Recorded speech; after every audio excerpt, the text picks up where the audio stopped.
I wish this was wine, but alas. Hey guys, what's up? It's Imani. Welcome back to my channel, and in today's video we're going to be doing a book review. Okay, I'm going to start this off by saying that I'm going to be doing two books today. It's going to be A Kingdom of Blood and Ash and also A Kingdom of Flesh and Fire by Jennifer L. Armentrout. Y'all, these books were so good, and they're definitely going to be my top 2 and 3 book of the year so far. Like, when I tell you I was amazed and blown away, I was amazed and blown away. A little bit of a backstory about me. I've read quite a few of Jennifer L. Armentrout's books over the years, so I'm not new to her. And honestly, when I saw she was coming out with a new book, I was like super excited. I was like, ooh, a new book, I'm definitely gonna read it. So I hopped on GoodReads and marked it as one to read and blah, blah, blah, blah. This was earlier this year. But towards the beginning of this year, I was actually in school part-time while working full-time, so I didn't really have much time to read books. So I just honestly didn't have the time to read it until last month in August, where I finally sat down and read the book. I was blown away. Now let me just go ahead and say that I feel like it did start off a bit slow from Blood and Ash, but honestly, it was so good. So yeah, so you're probably wondering like what the book is about, because I mean, I didn't even explain it very well. And I'm basically going to go ahead and read you guys a synopsis, because I feel like I'm not going to explain it very well, and I don't want to cheat you guys out of anything or make you not want to read the book. So I'm going to read the synopsis, and if you see me looking down, I have my computer right here. So it says, a maiden chosen from birth to usher in a new era, Poppy's life has never been her own. The life of the maiden is solitary, never to be touched, never to be looked upon, never to be spoken to, never to experience pleasure. Waiting for the day of her ascension, she would rather be with the guards fighting back the evil that took her family than preparing to be found worthy by the gods, but the choice has never been hers. A duty. The entire kingdom's future rests on Poppy's shoulders, something she's not even quite sure she wants for herself, because a maiden has a heart and a soul and a longing. And when Hawk, a golden-eyed guard, honor-bound to ensure her ascension, enters her life, destiny and duty become entangled with desire and need. He incites her anger, makes her question everything she believes in, and tempts her with the forbidden. Ooh. A kingdom. Forsaken by the gods and feared by mortals, a fallen kingdom is rising once more, determined to take back what they believe is theirs through violence and vengeance. And as the shadow of those cursed draws closer, the line between what is forbidden and what is right becomes blurred. Poppy is not only on the verge of losing her heart and being found unworthy by the gods, but also her life when every blood-soaked thread that holds her world together begins to unravel. Ooh! I read that and I was like, yo, like, this is a book for me. It sounds like a Sarah J. Maas book. Like, say less, sign me up. I want it now. So yeah.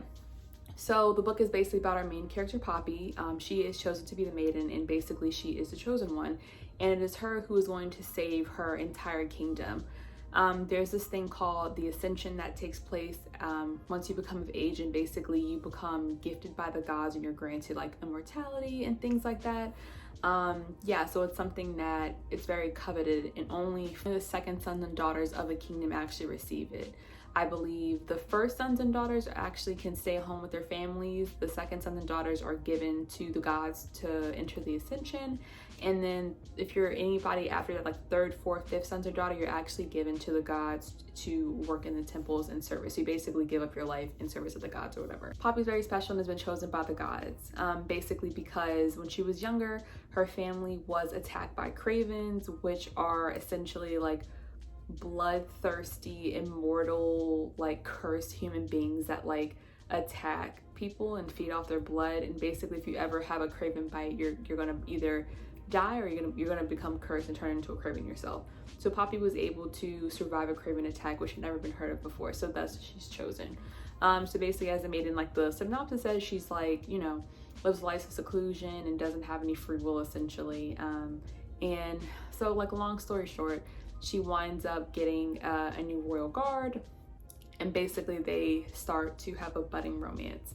Now, it's kind of hard to talk about the book without it being very spoilery, because like I said, I've already read the second book, and the second book is like a mind fuck. Like, some of the stuff that happened in the book, I was like, I'm pretty good at figuring out how books are going to end, plot holes, plot twists, and all that stuff. And what I will say is I was able to guess a large amount of them, but there was also a bit that I was genuinely surprised by.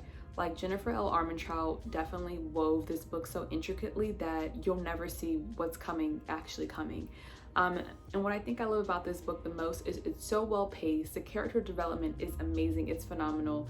like, I mean, obviously you read a book that you love and you like fall in love with the characters and you like root for them and stuff like that, but I haven't liked a book this much since I read the Sarah J. Maas Throne of Glass series. Like I can't even say anymore. So I got lucky. I finished the first book, I think on August 31st, which is very specific, but I bring that up because the second book, A Kingdom of Flesh and Fire, came out on September 1st. So I was immediately able to just go ahead and jump into the new book, and I was so excited that I was able to, because I couldn't imagine having to wait like 6 months or whatever. And so for those of you who have read From Blood and Ash and you haven't read Kingdom of Flesh and Fire, do not wait, read the book. Like, if you thought the first book was just a little bit meh, okay, like not your cup of tea, if the subject matter of the book piqued your interest at all, please read the second one. It is 10 times better than the first one, even though I actually really liked the first one. Like I was mentioning, like the twists and turns up until the last like 5 pages, I didn't know what was going to happen. I didn't know how they were going to wrap up the book. I didn't know like what type of ending it was going to be, because when I started reading the second book, I didn't know if there was going to be a third book. Like, obviously it was something that I was hoping there'd be a third book, because another fun fact about me, I love reading series books.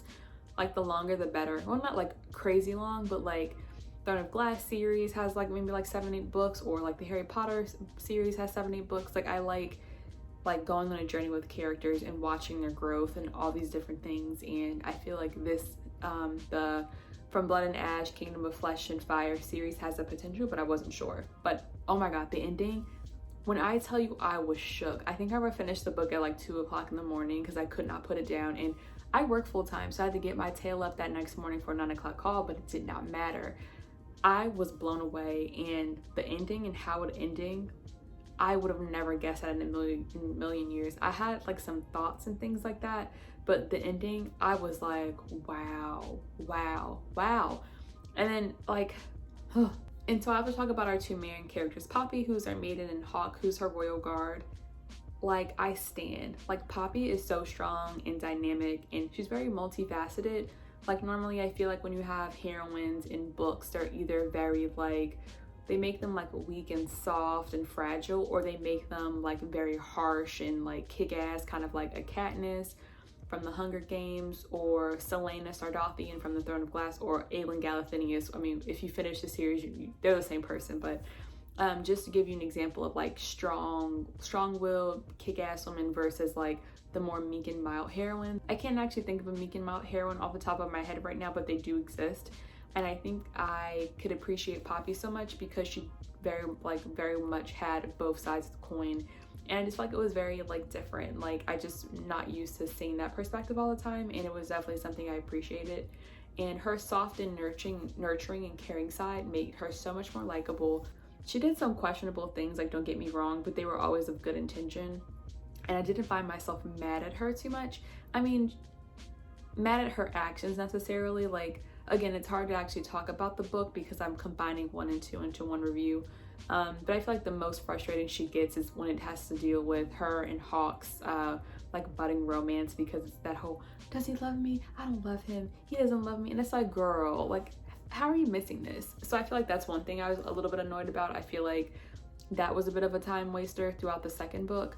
I mean, for a good reason after the events of book 1, which, okay, is understandable, but I was still like, girl, like, can we get this in gear? But that's okay. I mean, I'm not really that patient, but yeah.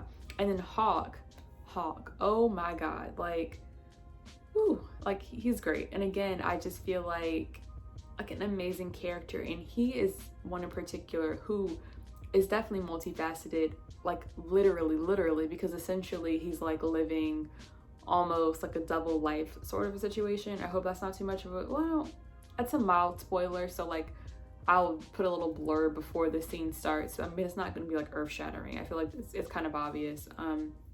But yeah, like their budding love story and their dynamic and how they work together was definitely very entertaining. And I don't know, I'm trying to like keep this short and summarize all my feelings and all my thoughts, but it's really hard because I just feel like I can't say enough good things about it. And like the most I can say is please go read the book, both books, and whenever the third book, whenever the third book is out, read that too. It'll be worth your time if you're ever into like YA paranormal fantasy romance, you'll love this. It'll be right in your bag, I promise you. And also, even if you, by hearing this, it doesn't necessarily sound like your cup of tea, definitely check out Jennifer L. Armentrout's other books because she has so many different ones. I mean, they do all dabble in the fantasy YA realm, but I feel like there's levels to it. And yeah, I feel like every book of hers that I've read has not felt like I was reading the same story over just with different characters. So yeah, I'm just gonna go ahead and wrap up the review here. Please let me know down in the comments if you read this book, if you're gonna read this book, if it tickles your fancy, and if you did read the book, please tell me like what's your favorite part of the book, because I mean, a lot of my friends don't really read the same types of books that I do, so I don't have anyone to talk about these types of things with. Like, I'll go ahead and read reviews on GoodReads to see what everyone's talking about, but I would love to have a conversation with you guys about it and get your thoughts on what you liked about the book, what you didn't like about the book, and all those type of things. But yeah, so give this video a thumbs up if you liked it. Subscribe for more videos. I'm also going to start doing more book videos and reviews and TBRs and things like that, because I read a lot and I love to read, and I'd love to share that more here on my YouTube channel.